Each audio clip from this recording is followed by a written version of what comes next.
Trump and the USA.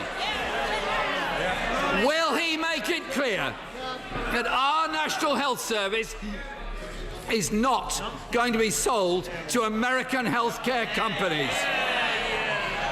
Mr. Speaker, people fear that far from wanting to take back control, the new Prime Minister would effectively make us a vassal state of Trump's America.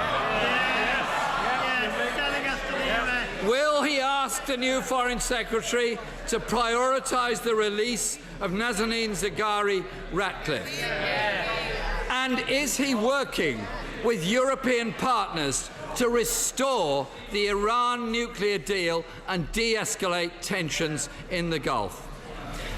Mr. Speaker, the challenge to end austerity, tackle inequality, resolve Brexit and tackle the climate emergency are what will define the new Prime Minister.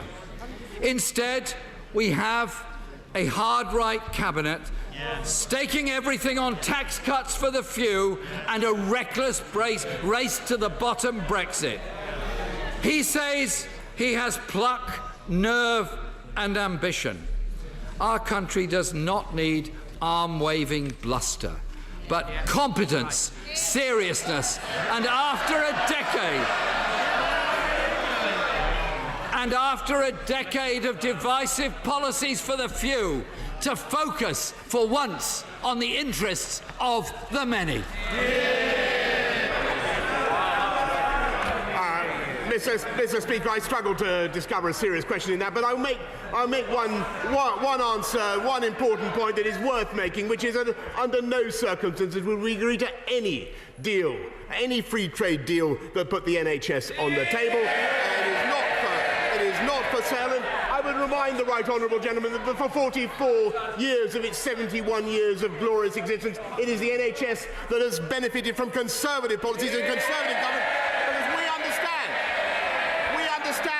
That unless you support wealth creation, unless you believe in British business and British enterprise and British industry, you will not have the funds. Unless you have a strong economy, you will not be able to pay for a fantastic NHS, Mr. Speaker. And that is a lesson that the honourable gentleman, right honourable gentleman, simply doesn't get. And I struggled to see the country. I struggled to see the country he described in his description of the United Kingdom today, because the reality, Mr. Speaker, is that unemployment is, of course, down under the Conservatives to the lowest level since the 1970s. Crime is actually down a third since 2010. We have record investment, record inward investment in this country, £1.3 trillion coming. That's fantastic new electric car factories. But order! Mr. MacDonald, you really are at times a reckless delinquent. Calm yourself, man.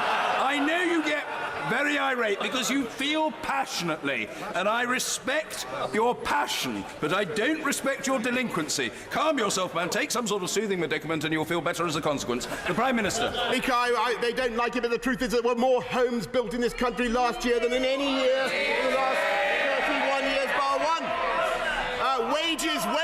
Wages are now outperforming inflation for the first time in a decade. The living wage, a Conservative policy. Which I am proud to say I championed in London and was then stolen by our wonderful Conservative government and put into a national policy. The living wage has expanded the incomes of those who receive it by £4,500 since 2010. That is a fantastic achievement, and it is a Conservative achievement. The right honourable gentleman asks about trust and who can you trust to run how on earth? And he asks about Iran.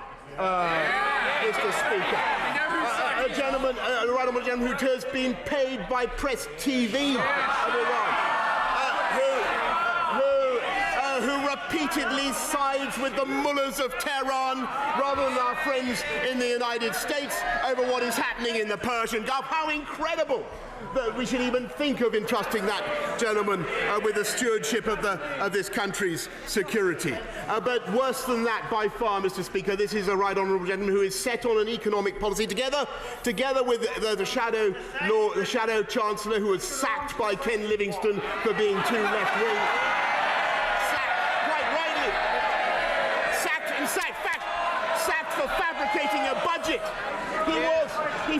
a budget, sacked for forging a budget. He would raise taxes on inheritance, Mr. Speaker. He would raise taxes on pensions. I am answering. I'm telling you, Mr. Order! Mr. Lavery, you're another overexcitable denizen of the House. Calm yourself. It would be therapeutic for you to do so. There's far too much noise on both sides of the House, and I fear that the noise on the front bench is proving contagious, and I note certain backbenchers who are becoming overexcitable, and they must restrain themselves. And I know the Prime Minister will, of course, be both passionate and restrained. The Prime Minister. But it is only with an effort that I can master my feelings here, Mr. Speaker, because the right honourable gentleman not only put up taxes on inheritance and pensions and corporations, he would put up taxes. He would put up taxes on income to 50p and above. He would put up taxes on income. There he is, the forger of the budget of 1984, Mr. Speaker. He would put up, give him a chance, he would put up taxes not just on homes but on gardens, Mr. Speaker. And he speaks about trust in our democracy. He speaks about trust in our democracy, Mr. Speaker. And I have to say, a most extraordinary thing has just happened today. Did anybody notice what happened today? Did anybody notice the terrible metamorphosis that took place? Like the final scene of Invasion of the Body Snatchers? At last, this long-standing Eurosceptic, the right honourable gentleman, has been captured.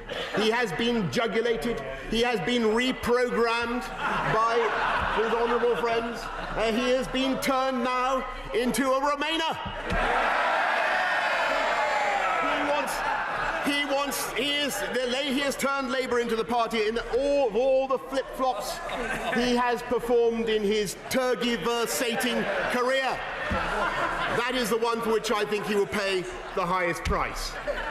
Because it is this party now, this party, this government, that is clearly on the side of democracy in this country. It is this party that is on the side of the people who voted so overwhelmingly in 2016. It is this party that will deliver the mandate that they gave to this Parliament, and which, by the way, this Parliament promised time and time and time again to deliver. And indeed, the right honourable gentleman and all his colleagues promised to deliver it. And the reality now is that we are the party of the people. We are the party. We are the party of the many. We are the party of the many, and they are the party of the few. We will take this country forwards. They, Mr. Speaker, will take it backwards.